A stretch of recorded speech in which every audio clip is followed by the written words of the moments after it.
Okay, there's something I gotta show you.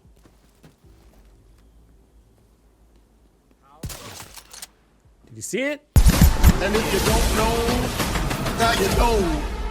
The Mantis exotic sniper in the Division 2 is the real deal. And with the changes they made to Project Resolve, it's now really powerful. Have you guys figured out that the Mantis can now one-shot chain kill elites without headhunter? Yeah, it wasn't able to do that before Project Resolve. You see, with Project Resolve that they released in Season 3, 2024, along with Title Update 20, they went around and rebalanced a lot of the weapons and some brand sets. The Covert SRS is what the Mantis is built on, and they increased that one by 30% weapon damage. However, because the Mantis has a damage talent that comes along with it, they cut that back to only 15% for the exotic, which ends up being still really powerful. So the changes in Project Resolve bring the Mantis to be in line to be one of the strongest snipers in the game. It's actually really interesting because when it comes to sniping in this game, it's either you're one-shotting elites or you're not. And with this change, we're able to do that without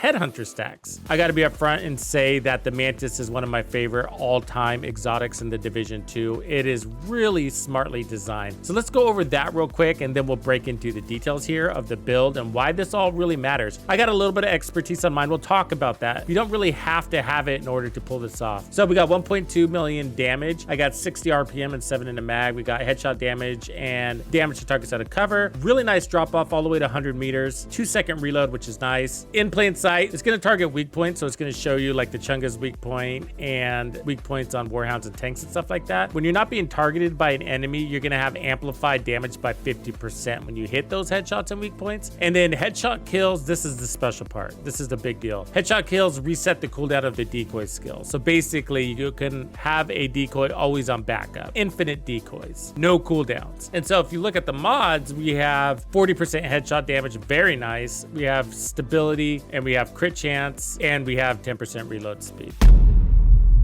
So this is the build that I ultimately recommend, but I'm going to also give you some options because there's like 50 different ways you can make a Mantis build. Okay, I'm gonna walk you through the build, but I want to show you basically what the damage looks like. I have no headhunter stacks. So that's just over 10 million. And if you look at the damage numbers here, looking at the elite column under heroic, you need 9.8 million to kill an elite. And that's what we got. And then you need 19, or let's call it 20 million to kill the named enemy, which would be the boss. So let's see if we can do that. Here's our second shot, 22 million.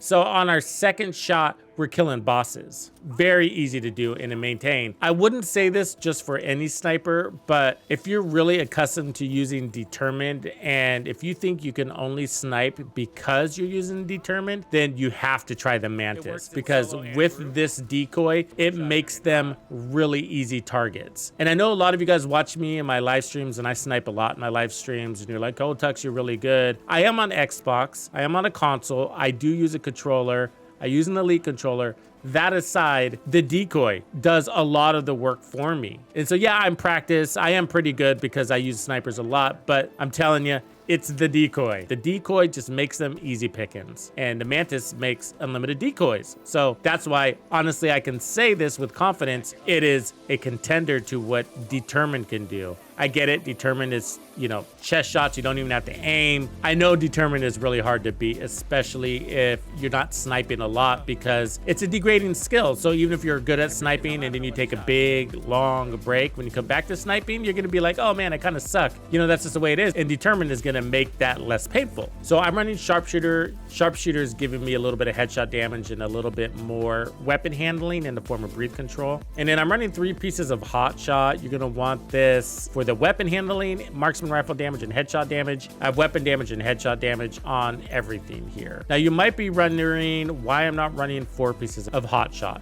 Now you can, and you can still configure it to get your chain killing right off the bat. So I'll go ahead and demonstrate that for you. Okay, so now I have 4 pieces of hot shot with 2 pieces of Habsburg. And we're chain killing. So you can definitely do that, but there's a specific reason why I'm not doing it, because hotshot is glitched with the decoy. The Mantis gives you unlimited decoys, and so you really want to use those to your advantage. And so as you can see, I just lost my headache buff from hotshot because I threw out my decoy. So let me activate it again. So you can see the hotshot progress there. Hotshot is that little skull on the right. Hotshot doesn't provide damage off of the first shot. So you need the stacks. And so if every time you throw the decoy out there, you lose the stacks, you're basically rarely getting the headache talent. But at the same time, you don't even really need it because the reload is so fast. It is nice. If it didn't glitch, I probably would use it. But because it's glitching, I just think the decoy and consistency are more important. Okay, so you're gonna need 2 pieces of Habsburg. That's one of the changes that came in Project Resolve that helps make this happen. 15% headshot damage, 20% marksman rifle damage. That's more than Araldi.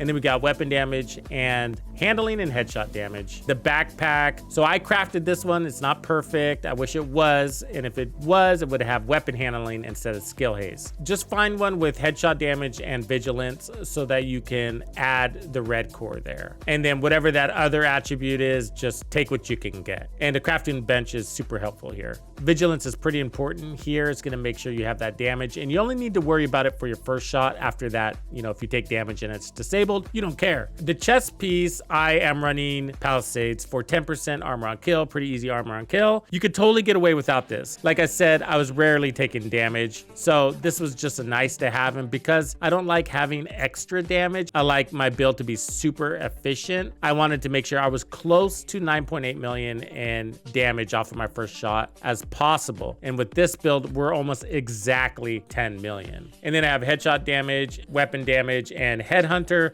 Again, I crafted this one, so it's not perfect. I would like weapon handling there if I could, but you don't have to have Palisades. A fixer drone and whatever armor kits you have are absolutely sufficient. So looking at the stats, 321% headshot damage, a very nice stat.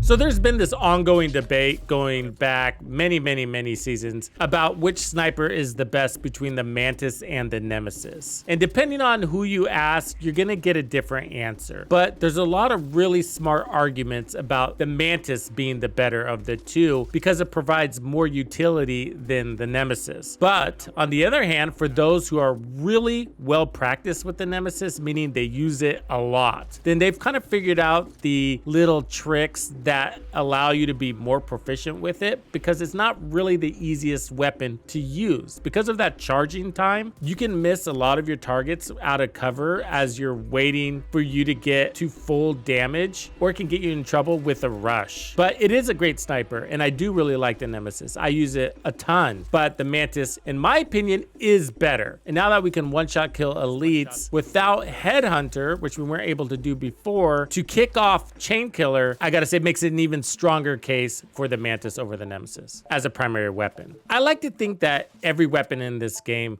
has sort of a superpower. And the superpower that the Mantis has is that it makes you and keeps you invisible from the enemy. And it gives you amazing accuracy. So I just completed Roosevelt Island on heroic with all 5 directives. And if you've been around this game for a while, you know that the outcasts who make that their stronghold are a real big pain in the butt, especially with directives, because the special ammo catches you on fire instantly. And if you're a sniper, you can't ADS or look down scope or aim. Basically, you can't shoot when you're on fire. So you don't want to get hit by that. So I want to look at the end game summary stats. I mentioned that the Mantis has a superpower. That superpower is giving you amazing accuracy. Okay, so I had 128 kills here. If you look down here into stats, 97 of those kills were headshot kills. That's 76% of all the enemies were headshot kills. Some of my targets I purposely shot in the chest, like the rushers, so that they would explode and catch people on fire. So I probably could have had even higher if I was going for the head on all of those guys too. And then if you look at the accuracy as far as how many shots I put out, I'm at 48% accuracy. So basically every other shot was a kill. And that also matters because I was running Pistolero, which means I didn't have a ton of ammo, making this weapon a great weapon for running all directives because it helps you manage that challenge. So if there were 128 kills and about every other shot, led to a kill, that means I only had to put out 250 shots throughout that whole mission. That's amazing. The other thing I said, it makes you invisible, and that's because of the decoy. The decoy is amazing. I honestly, I gotta say, if you're going to be running any sniper build, even without the Mantis, the decoy is king. And one of the reasons why, besides making you invisible and keeping damage away from you, is that it changes the AI's behavior, and one of the few skills that does. So if you notice, when you point at an enemy and you're in scope, they run to cover, they hide in cover, and they won't come out. But if you throw your decoy out there, they won't only come out of cover, they'll start walking towards it. They won't only start walking towards it, they'll be walking in a straight line instead of doing their typical somersaults while shooting. So that makes them easy pickings, and you can basically clear the battlefield off of a single decoy, but you have unlimited decoys. And that there also handles the skill related challenge when it comes to running directives. So we sometimes have cool skills, or we have scavenge skills. This season we have scavenge skills, but the Mantis will override that. So even if your skill is disabled, with scavenge skills, when you get that headshot kill, it's gonna give you a fresh decoy anyways. And so I use this weapon to run all 10 directives on legendary solo to go up the summit. So it's always been good, and I've known that for a while, but it's just now being able to one-shot chain kill elites from the very get-go. Going back to its superpower, I said the superpower for the Mantis is also that it makes you invisible. How do you measure that? How do you see that? How do you witness that besides your gameplay? Is the stat damage taken. Roosevelt Island is a long mission, and again, I had all 5 directives, but because of my decoy, I hardly took any damage. As you can see here, I took less than 5 million in damage. That's absolutely crazy amazing. I mean, there were checkpoints where I didn't take any damage, not one single shot. I only broke my armor once that entire mission, and that's because I got hit by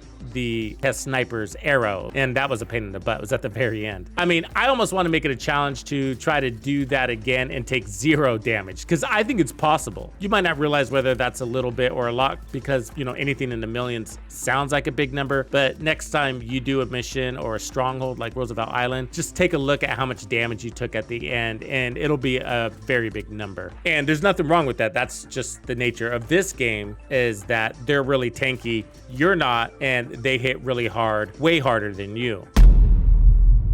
So earlier I pointed out that I have 19% expertise, and that you don't need that for one-shot killing elites without headhunter. There's actually more damage on the table that you can take advantage of. So what I'm gonna do to demonstrate that is put on an equivalent Palisades, except this one has armor. Remember, expertise is basic weapon damage. That's 19% weapon damage. That's a little bit more than a red core. So I just took off one red core and replaced it with an armor core to offset that expertise. So it's gonna have an extra 4% damage because of the difference between a 15% weapon damage core and a 19% expertise, but you'll see that here. Okay, so let's take a shot. And as you can see, I hit at 9.5. So there's just a tiny bit of life left in this enemy. So if you want to maintain Palisades, which you don't have to, then my recommendation is to go ahead and put on somewhere between 4 and 12% expertise on your Mantis. Anything 12% or under in expertise is only requiring basic, the very basic of materials. It's not until you get to 13% that it's gonna start requiring more rare stuff. So just add 1 point at a time until you're chain killing. This is what the strongest Mantis build looks like. So if you don't want to put any expertise on your Mantis and you want to one-shot kill elites right away on heroic, this is the way you're going to want to set it up. So everything's the same, except I moved hot shot from my knees to my mask, and now we're running Sawyers. So your Sawyers gives you stand your ground, and that's going to give you 3% weapon damage for every second you don't move, up to 30%, which is huge. So this is gonna hit over 11 million, as you can see. So you got extra damage above what you need to kill an elite in heroic solo. So this is a ton of damage, but overall, in my opinion, once you can, I do recommend adding expertise to the Mantis because it's worth it. At least once a season, I like to go from floor 0 to 100 on legendary solo with all directives. And just the other day I did a session because I wanted to showcase to the community what the Mantis can do in there. And not many people think about it, but the reality is sniping in legendary is actually easier than sniping in heroic, and that's because the abundance of elites in heroic makes things much more difficult. But in legendary, you got a lot of normals and veterans to deal with. So yeah, they do have more armor than your heroic dudes do in comparison, but they're still relatively manageable. So if you're gonna take on legendary with the Mantis, know that you got a lot of guys to step your way up in chain killing. So you can think about how you want to round off your build if you don't want to go for all damage. But I still hold to the idea that the Mantis keeps a lot of damage off of you because of that decoy. So don't go too crazy with how much armor on kill or regen you're going to load up on the build unless you're looking to get super creative and play more out of cover with your sniper. And I do that with this weapon because it's got pretty darn good handling. I hope the Mantis exotic sniper is on your radar. It's one to use in 2024. Thank you for hanging out with me today. My name is TuxedoBandido, and this was another episode of The Division 2. If you found this video helpful, subscribe, like, and turn on notifications to ensure you don't miss out on the fantastic experiences waiting for you in The Division 2. And if you like builds like this, check out the recommended build video I have here for you. If you have anything you want to see covered, be sure to let me know in the comments below. And thank you to all the channel members and donors who make everything possible. Tux Nation wouldn't be without you.